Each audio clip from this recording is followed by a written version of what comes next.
Partita anche questa, seconda serie. Diamo la situazione del peso.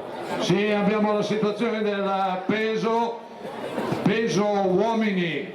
Abbiamo in gara intanto Marco Pavoni, Paolo Vailati, Michele Romano e Sebastiano Bianchetti, che è una grande promessa azzurra. Al comando dopo 2 lance abbiamo Paolo Vailati con 16,55, purtroppo 2 nulli per ora per Bianchetti.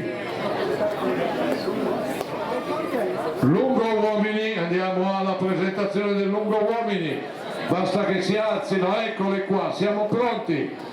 Partirà per primo Andrew Aum, aeronautica militare, 7,54 quest'anno. Filippo Randazzo, 7,76, grande promessa.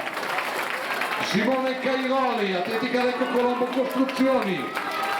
Gianluca Santuzza, Camillo Caboret, Mohamed Ciambuni, Daniele Ragazzi, Stefano Braga, Harold Barwenkos, Dylan Cotter, Quincy Aconu, Michele Oliva. Questi sono gli atleti del salto in lungo. Vai con gli 800, alla fine siamo ai 600 metri.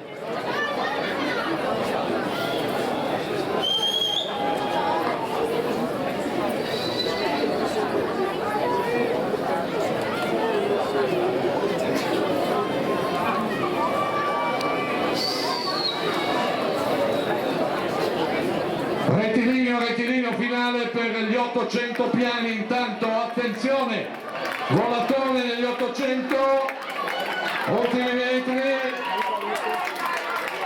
chiude in